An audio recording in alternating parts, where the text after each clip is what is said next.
দাঁড়াও দাঁড়াও দাঁড়াও, মাটন না মটন, যাই হোক না কেন আলটিমেটলি তো সেই পেটেই যাবে। সো স্পেশাল দিনে স্পেশাল মেনু আজকে মাটন। ডুবো ডুবো তেলের মধ্যে আলুগুলোকে নুন দিয়ে ভালো করে লাল লাল করে ভেজে নিয়েছিল। আজকে রান্নাটা করছিল আমার বড় মা। আহা, যা হয়েছিল না মাটনটা, আজকেও যেন এডিট করতে গিয়ে জিভে জল চলে আসছে। এরপর সর্ষের তেলের মধ্যে একটু তেজপাতা আর শুকনো লঙ্কা দিয়ে তার মধ্যে জিরে ফোড়ন দিয়েছিল। এরপর রসুন কুচিগুলো দিয়ে দিয়েছিল। রসুন কুচিগুলো একটু লাল লাল হয়ে গেলে তার মধ্যে দিয়েছিল পেঁয়াজ কুচি। পেঁয়াজ কুচিগুলো বেশ ভাজা ভাজা হয়ে গেলে একটা জায়গায় আদা বাটা আর তার সাথে কিছু মশলা, সবজি মশলা, হলুদ গুঁড়ো, জিরে গুঁড়ো, লঙ্কার গুঁড়ো, ধনে গুঁড়ো সব কিছু ভালো করে মিক্সড করে নিয়েছিল। বড়মা বলে এইভাবে আলাদা করে গুলে দিলে নাকি টেস্টটা আরও বাড়ে। ওই মশলাটা দিয়ে দিয়েছিল। মশলাটা ঠিক ততক্ষণ এবার কষতে হবে যতক্ষণ না মশলা থেকে তেল ছেড়ে দিচ্ছে। আর দেখতে যে কী লোভনীয় লাগছিল কি বলবো।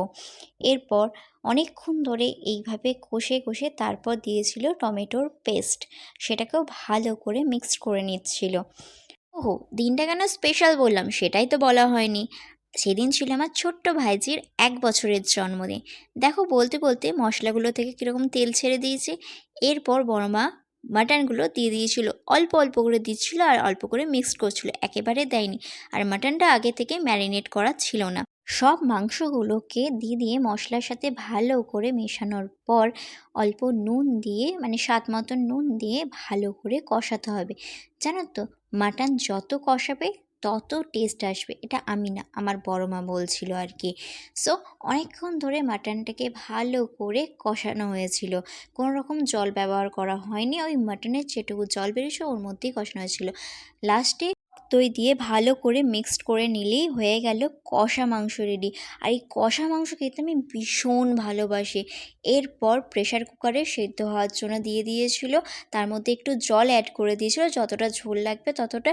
7টার মতন সিটি দিয়েছিল, বাস তাহলেই রেডি আমাদের মাটন। প্রচণ্ড পরিমাণে সফট হয়েছিল, আর যেরকম দেখতে টেস্টি লাগছিল ঠিক সেরকমও খেতে টেস্টি হয়েছিল। গরম গরম ভাত আর তার সাথে এরকম নরম মাটন, আহা, জাস্ট জমে গিয়েছিল। আচ্ছা, তোমাদের কার কার মাটন খেতে ভালোবাসো অবশ্যই কিন্তু কমেন্টে জানিও। আমার ভিডিওটা যদি তোমাদের ভালো লেগে থাকে তাহলে একটা লাইক আর কমেন্ট করে দিও।